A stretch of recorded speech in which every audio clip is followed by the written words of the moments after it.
Lee. Bob, what do you have for us today? Well, Dick, in a deft segue, women athletes proud of their bodies, willing to display them in provocative photographs. When does this cross the line? Among my guests, World Cup hero Brandi Chastain. Next on Outside the Lines. August 20th, 2000. Women's sports, larger than ever. The most memorable image from a woman proud to showcase herself.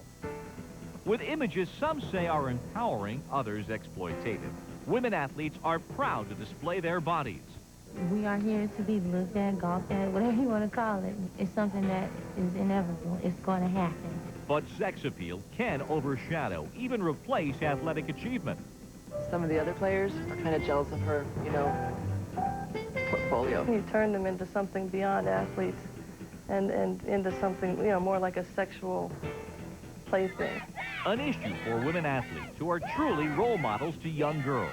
Today on Outside the Lines, when does sex appeal cross the line?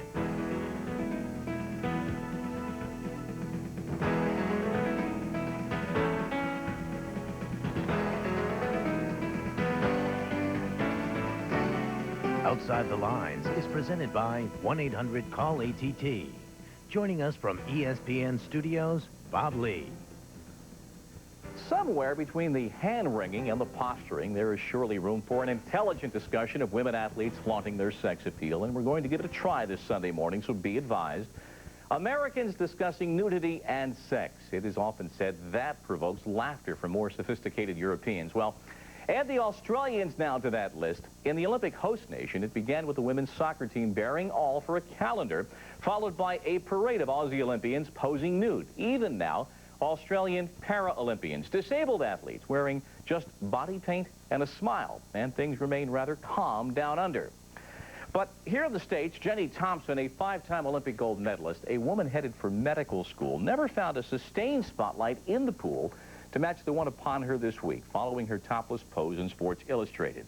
There is the cry of a double standard, that male athletes have used their sex appeal, even been photographed nude without a huge outcry. But women's sports, an industry that is here to stay, is colliding with the age-old reality, sex sells. Shelley Smith takes us inside this debate. Jenny Thompson was simply acting on a whim during a 3-day shoot, her agent says. To be honest with you, I didn't know that she did it. She didn't even tell me about it, which I think also says that it was no big deal. It was a moment of fun. Swimmer Angel Martino, on the far left, says this photo was shot when celebrated photographer Annie Leibovitz suggested moving a poolside shoot to the locker room. I guess as swimmers, we really didn't think much about it. We see each other all the time in the locker rooms, and, we change on the pool deck, under a little towel. So I guess that really wasn't a big deal at the time. And sprinter Marion Jones says that in this ad for Nike, she was just being herself. Some people say, we're using our sex appeal, to further ourselves in the sport. But I think I would love people just, for number one, to see me as an athlete. And then if they think I look okay, well, then that's good, too. That always helps. But does it? More than 20 years ago, golfer Jan Stevenson was the tour's favorite pinup girl. Last year, soccer star Brandi Chastain took it further, posing nude in Gear magazine even before her famous World Cup victory celebration. This year's entire Australian women's soccer team posed in the nude for a pre-Olympic calendar. They are just a few of the many women athletes who are baring their bodies, or parts of their bodies, for their sports and themselves.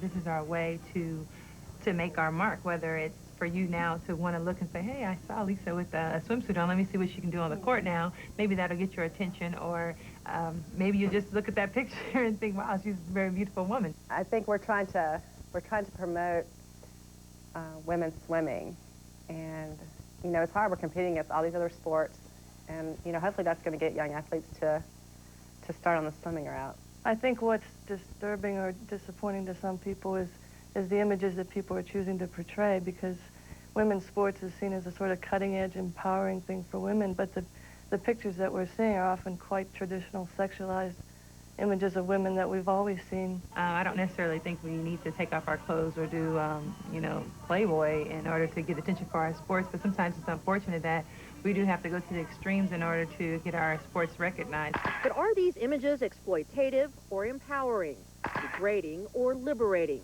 Are these women helping or hurting their sports?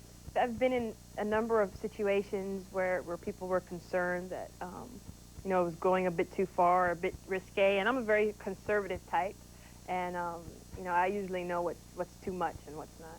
Tennis and the women's soccer team and the WNBA are not relying on sex appeal, but they do take advantage of the fact that there are some very attractive women, and they market them as attractive people, but not on the basis of sex appeal. You bring out the positives in Kournikova just as you bring out the positives in the other players.